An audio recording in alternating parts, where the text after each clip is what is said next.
I guess I somewhat started from just falling in love with food and cooking, and I started shopping at farmers market, and I knew I wanted to do something related to food and agriculture. Farming felt a little bit like not attainable at first.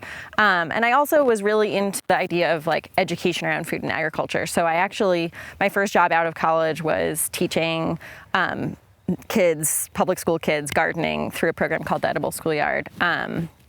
And it was great. It was a great experience for me because I got to like learn how to grow food alongside the kids. And it was sort of a stepping stone towards what I knew was sort of my ultimate dream, which was starting a farm. And then I met Gordon along the way, and he happened to want to do the same thing. So it worked out well. Before I got into farming, I was a city kid. I grew up in the city in California. I don't think I set foot on a farm until I was 20 years old, maybe. But somehow I fell in love with food and wanted to, get more into it and get even deeper into food, and that led me to farming. I taught gardening through the Edible Schoolyard for 5 years, and Gordon worked for Slow Food. Yeah, I worked in an office job for the nonprofit Slow Food USA for 5 years. I started out working for Alice Waters, the chef, and worked in her office before doing food and farm advocacy work for 4 years after that. Before farming, I guess I was really in college. I studied earth and environmental science in university, and it's really through that I started getting curious about farming and gardening. I did some community gardening stuff during that time, and while doing that and then also coupling that with environmental science and studying that, I really felt like farming was a exciting path to go down. And so out of college, I did some nonprofit farming work, went out to California and did some educational stuff out there. Learned with a little nonprofit called Ecology Action that teaches small-scale subsistence farming, and then have farmed both in the nonprofit world and the for-profit world ever since. So we knew we wanted to start a farm, but we were currently living in New York City at the time, and I think for months we were sort of like, all right, when are we going to do it? When are we going to do it? And finally we just literally set a date. We were like, okay, we're going to leave our jobs. This was, I guess, fall of what year was that? 2012. And we reached out to a few farmers that we really respected and packed up our Brooklyn brownstone and put stuff in storage. And we went and spent a winter on Greenstring Farm, Bob Kennard's farm in California. And then we went and spent a full season at Four Season Farm in Maine, Elliot Coleman's farm, and learned a ton. And kind of basically we were like, okay, now where do we think we want to farm? And we came to North Carolina from Maine. But we didn't feel ready to start our own farm yet. We still had a lot to learn. And so we worked for a farm here, Maple Spring Gardens, for 2 years. And at that point, after 3 years of sort of like grad school, farm grad school, we were ready to start our own farm. So that was 4 years ago. But we didn't have land. So you want to talk a little bit about that? Yeah, I'll answer the question starting a little bit later. So 10 Mothers Farm started in the fall of 2015. We didn't have access to land. We hadn't grown up farming. We didn't have family farmland that we had access to. And so we started out leasing land. We found a really great lease opportunity and leased a farm for 3 years. During that whole time, we were looking for land that we could buy so we could start our permanent farm and we could, start really investing in the land. And it was a long process, but last year in the summer of 2018, we were really lucky to find the piece of land that we're on now that we bought with 3 friends of ours. We all bought it together. So we're starting a sort of little mini farm commune out here. I mean, I think that there were a few different friends that we had been talking to for a few years about buying land together. And those conversations, I feel like it was it was really exciting. We all wanted to live on land, but we didn't want to live, out in the country by ourselves. We didn't want to feel isolated and lonely. And we also wanted, like some of us, one of our neighbors does want a flower farm. The other two are more gardeners. But we wanted to have a community out here, have neighbors that we could trust and rely on and share resources with and hopefully raise our kids with. And so I think that was the vision. And so far it's going really well.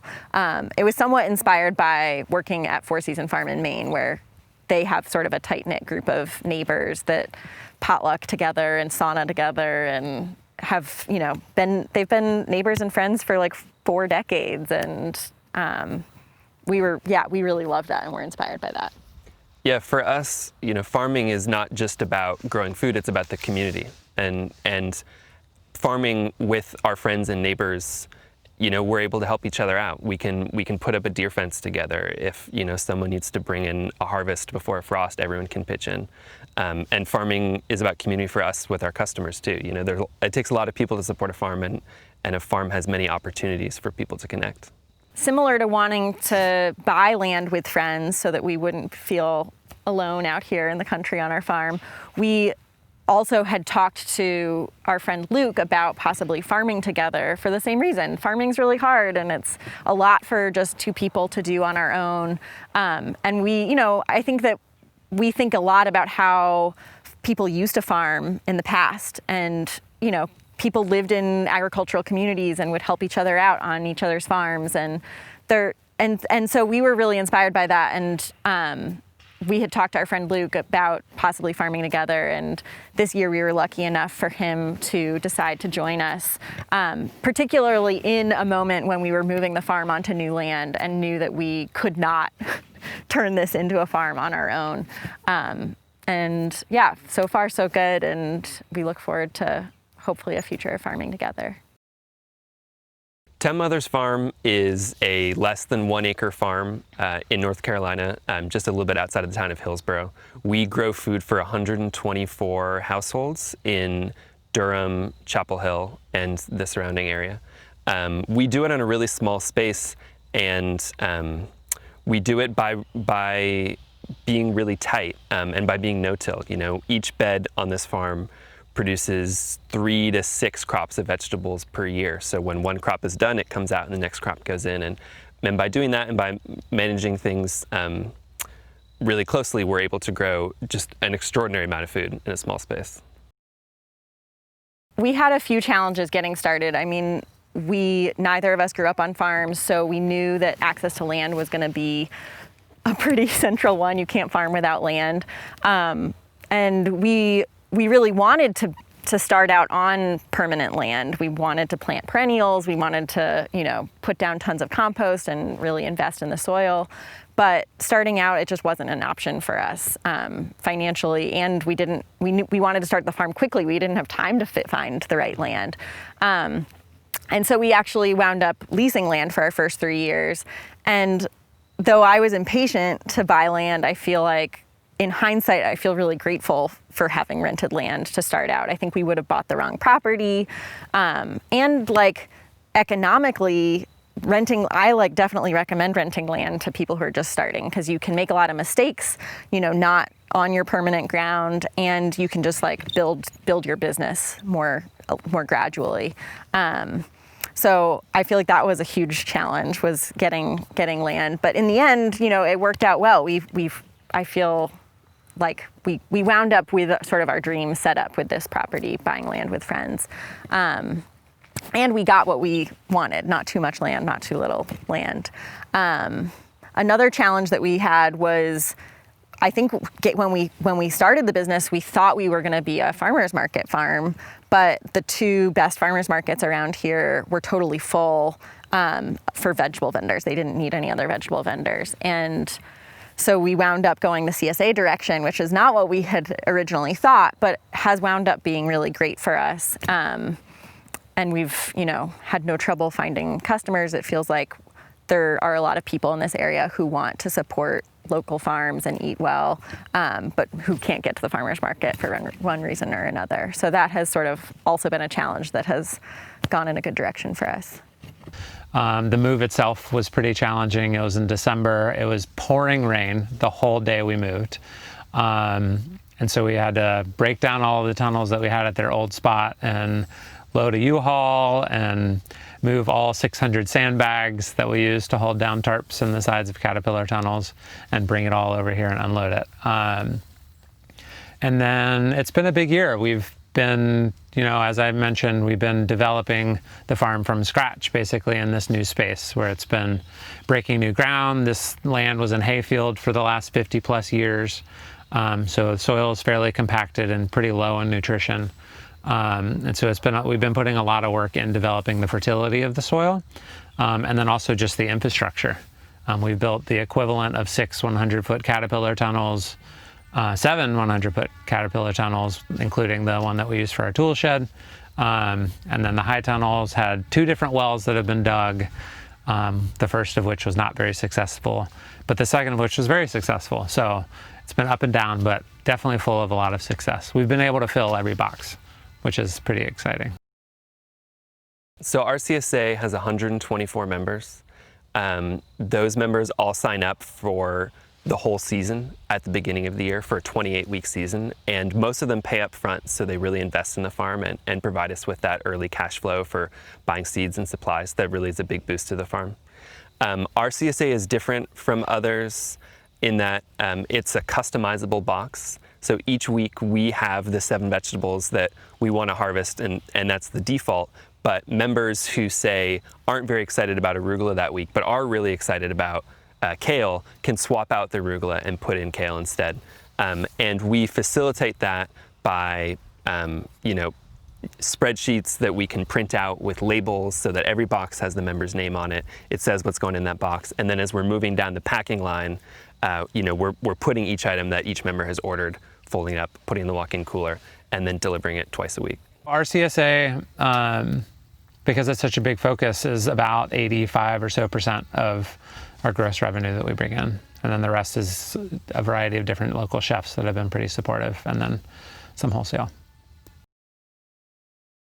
What I feel like sets us apart from some other farms is how much we love food and cooking, and sort of that's how we got into farming in the first place.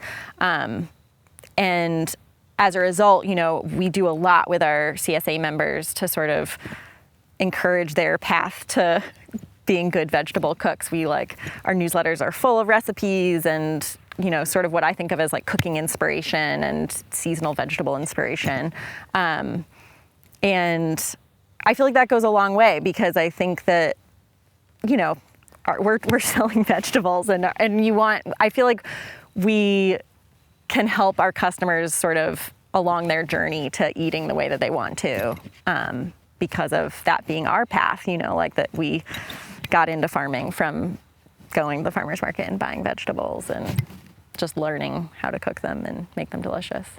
I think one thing that's really unique here at 10 Mothers is the forethought that Gordon and Vera especially have put into developing and growing the farm.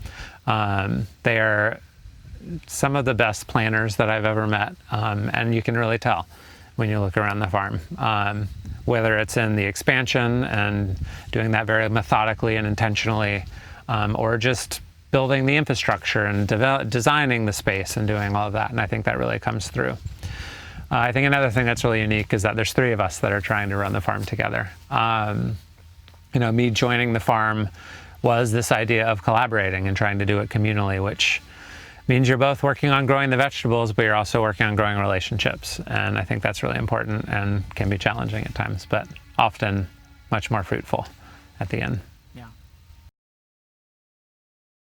Yeah, everyone asks us about our name. We're 10 Mothers Farm, and it comes from an old saying that garlic is as good as 10 mothers. And for us, it has a few meanings. I mean, for one, we really love growing and eating garlic. It's sort of, we use garlic every day. It gives everything flavor. And then it's also incredibly healthy. And so I think for us, we like to see food as our medicine and also as very comforting. And that's as good as 10 mothers. Garlic will take care of you. I think that one of our biggest successes has been staying at a really like human, manageable scale, not growing too fast, not getting bigger than we can handle. One of the main things that I would say is a big success of 10 Mothers is the marketing and the way that they've, Vera and Gordon, Vera in particular, has really tried to build connections with our customers. Being mainly a CSA farm, you have a different relationship than you do whether you're a seller at farmers markets or wholesale, where you can really build a relationship over time that's more than just giving your customer vegetables and getting money or smiles and some small conversation in return. You can really develop people and help people become the eaters that you want them to be and want to help them be, and what they want to be. Help educate them, whether it's on how to best properly store your vegetables or how to use vegetables that they've never heard of. And I see a lot of success in that, and a lot of special relationships that have come out of that. Cool. When we started farming, we were on rented land, and we knew we wanted to put up high tunnels as quickly as we could because everything grows better in a tunnel. We have yet to find something that doesn't grow better in a tunnel. But since we were on rented land, we weren't in a position to put in a big permanent structure. Nor could we have afforded it. We weren't able to afford, a big 30 by 100 foot tunnel at that point. And Caterpillar tunnels were a great solution for us. They're very affordable by the square foot. It's really incredible. They pay for themselves very quickly. You can put one up in a single day. And they have just about all the benefits too. We've seen crops grow so much better in Caterpillar tunnels, and have always felt like we were glad that we put that tunnel up. And then moving the farm this past winter, being able to pretty easily break down the tunnels at our old place and put them in a U-Haul and move them here and set them back up as quickly as possible so we could plant into them for our spring CSA to start. Yeah. And let's see. So we were on leased land and we moved our farm to new land this year. And we only had a few months to get set up, not even. We had to, we moved the farm starting in December, and we had to be delivering CSA boxes by May. And Caterpillar tunnels were a great solution for us, not only for getting a bunch of high tunnels up quickly so we could have more covered space, better production, but we even use a Caterpillar tunnel as our barn right now that we put up because it's cheap covered space to keep our tools and all of our supplies protected. Caterpillar tunnels play a pretty crucial role in what we do on 10 Mothers. Because we're a small market farm that grows year round, they both help in the shoulder seasons, protect from frost in the beginning and the end, but also help us carry through the winter. And really in the summer as well here in the South, where water can be a challenge, whether rainwater in particular and humidity. So a big role that they play is having cheap, affordable coverage for the plants that we're growing, whether it's helping protect things and allow us to extend the season through the winter, but also help protect things like tomatoes and cucumbers that you can really see a big benefit in having them in growing under covered space during the summertime. It was an easy choice choosing Farmer's Friend tunnels because they were the most affordable and the easiest to assemble. I mean, it just is like kind of a no-brainer. Our first two tunnels of the same size we built ourselves, and we had to go to Home Depot, buy all the pipe, buy all the bolts, all the fittings, bend it ourselves. It probably took a week to put up two tunnels, whereas the next year Farmer's Friend tunnels became available. We bought two of those and we put them up in 2 days. Farmer's Friend tunnels are affordable, and there's a lot of really wonderful customer support that I feel like comes with them, and they're easy to put up. I mean, yeah, it has taken Gordon and I about 1 day from very beginning, start to finish, with plastic on, rope on, to put one up, which is pretty amazing. The first Caterpillar tunnels that we bought were two of the Quonset tunnels, and this year we just upgraded them to become Gothic tunnels.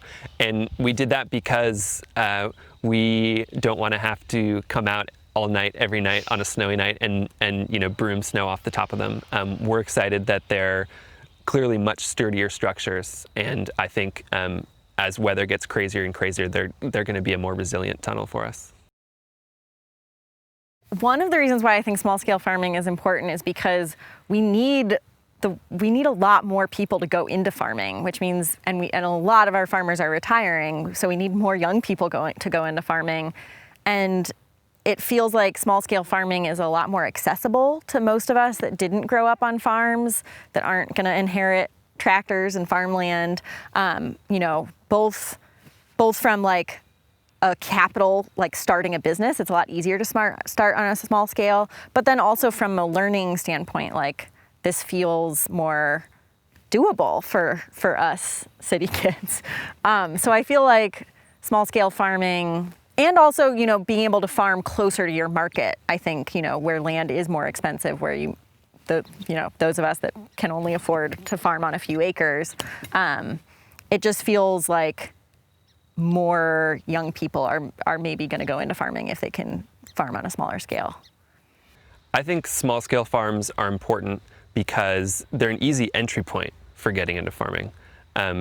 We were city kids who didn't have land or tractors and couldn't remotely afford those things. We didn't have the capital to invest in a big farm and big equipment, but we were able to just start out on rented land, get some caterpillar tunnels, and build the farm as we went, always, using the profits from the farm to continue to grow the business. To me, small-scale farming is important because I think there's really two big things that I feel like it brings. It brings access for people, and it brings resilience, I think. I think a lot of us in the U.S. think of farming and when we think of farming, we think of very large farms that are run with tractors and combines and all these things. But really, that's fairly unique to a few parts of the world. Small-scale farms are all over the world and provide a large amount of food for people. And I think they bring resilience to a community and also access for those of us that don't come from a farming background here in the States or don't have access to much land in other parts of the world. My journey in farming has frequently been on the small scale, but one of the first spots I started my journey in agriculture was with this nonprofit in California, Ecology Action, that works with subsistence farmers from all over the world. And just hearing the importance from them of being able to grow enough on a small scale is pretty critical, I think, to a lot of people around the world that don't maybe have access to that land or equipment or things like that. So I think there's a lot of resilience that comes in the small scale, and there's a lot of food you can grow within it, especially when you start thinking of efficiency in things or in ways of other than like how much food you can harvest with how little people. I think many small farms are very people focused, and that's something that I really value, because I think one of those interns that I had in California when I was working out there, when this question was posed, a similar one of how does small scale farming work within this world of large scale farms, and abundance of resources. One thing that she said, she was this woman from India who had a really prominent answer, was, the main thing that we have abundance in the world is people. Fossil fuels and other things like that are, around, but not as accessible to some, or harder to find, or maybe not going to be renewable for all that long. And so being able to learn how to grow a lot of food in a small space is important. I think small-scale farms are important because they can grow a really incredible amount of food. We feed 124 families off of less than an acre. And it's clear that land is getting more expensive and more precious. And we're going to need a lot more people farming and farming this way in order to grow enough vegetables to keep everyone healthy and happy. I feel the most satisfied as a farmer when our customers are happy and appreciative with the vegetables that they get, and sort of not just the vegetables that they get, but also the connection that they feel to us and to this farm. and to sort of the work that we're trying to do in the world. I think that as a former teacher, like, I really love helping people feel connected to nature and the land through the food that they eat. So I feel like if we can help our customers with that, then we've done our jobs well. One of the best moments for a farmer is when you get an email at the end of the day from a CSA member about how excited their kid was to open up the box and, you know, see a bunch of turnips and immediately start eating them and eat them all before they get back into the car. Because that's why we do this, you know, to be able to feed people and give people good vegetables and make them happy and be a part of that community. I think a big thing that brings me joy in this work is, one, recognizing that, you know, we're growing food for people, and really farming is a service. And while I might not see all of the customers every day, it does bring me a lot of joy and satisfaction to know that we are putting as good and healthy and nutritious as possible, or that we know possible, vegetables on their table. That feels really important and definitely brings some satisfaction. I think another thing for myself is, and for me personally, is knowing that I am using my body and using it for what I believe it was made for, and getting to kind of steward a space and bring life and abundance into the world. Turn something that maybe wasn't producing much into something that is very productive and brings a lot of food and nutrition into the world. I feel like if I could talk to myself 4 or 5 or 6 or even like 8 years ago when I was just dreaming of farming, I would say, just do it. Just get started. Like, be smart about it. Go work for other farmers who know what they're doing and learn a lot before you start your own business. But to not be so scared. I think that fear keeps us from doing what we know in our hearts we want to do. And I think that there's a lot of power in just getting going. And like I said, getting going on a small scale so that you can grow thoughtfully and at a pace that feels reasonable. But yeah. Yeah, if I could talk to myself 4 years ago when we started the farm, I would tell myself, don't worry so much. It's going to be okay. You know, it's very stressful starting a farm. It's really daunting. There's a lot to do. And it's hard. There's no doubt about it. It was hard. It's going to be hard. But you figure it out. You know, put one foot in front of the other and you'll figure it out and it's going to be fine. I think one piece of advice that I would like to give that I think I would have liked starting out really goes on top of what Vera and Gordon were saying, or complements that, in both being able to take risks. I mean, farming is inherently a risky endeavor, but also being intentional in learning from others and learning from the mistakes that others have made. You know, it's good to push the envelope and learn and grow through your own experimentation, but also complementing that with seeing what others have done and learning from what others have done.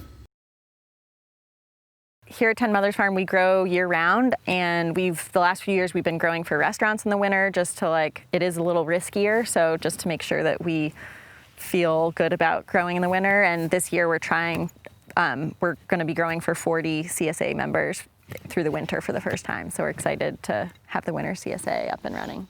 Here at 10 Mothers Farm, we grow year round, which means growing through the winter. And this year we're doing a winter CSA for the first time for 40 of our CSA members. We're hoping over time that that'll become a bigger part and that we can become more of a year-round CSA and maybe even start to take the summers off, because really, you know, more and more it seems that the summers are the hard part of farming, and especially, you know, with enough infrastructure, winter farming can be a lot gentler on the farmer and the crops and can be a lot more successful. I'm actually, in a few weeks, after 6 years of working 3 days a week off the farm at a nonprofit farm, I'm going to be going full-time on our farm, which is sort of a big moment for us. We've been working towards this and planning for this for years. But I mean, like so many people, we were trying to figure out the economics of making a living as farmers, and it felt like it wasn't going to be, or it felt like it was going to be really challenging to do that without some off-farm income at first, just because there's so much investment in those startup years. And so we've been able to make it work by having some off-farm income as we grow the business and invest in infrastructure like Caterpillar tunnels and, this land, the main investment. And so now 4 years in, it feels like the business is at a place where we can hopefully make livings as full-time farmers. One of our key strategies for starting the farm has been that Vera has had an off-farm job for the last 6 years, through the whole length of the farm up to this point, because we were able to pay our living expenses from Vera's off-farm job, and all of our profits from the farm we could put back into the business. So for us, not starting with land, not starting with a lot of equipment, that was really the only way we could do it to get the farm going. And it's worked out, and we're now finally at a point where the business is stable enough that Vera's going to be coming onto the farm full time. One of the great advantages of working together as 3 farmers now is that we all bring different skill sets to the farm, and we can divide up the different areas on the farm that we manage. So, Vera is way better than any of us at all of the marketing. Luke is way better at any of us at all of the building and managing the production. I'm pretty good at the planning, I guess. But having 3 people who can each take different areas of management makes all of farming a lot easier, because it's not on just one person or just on 2 people to figure everything out.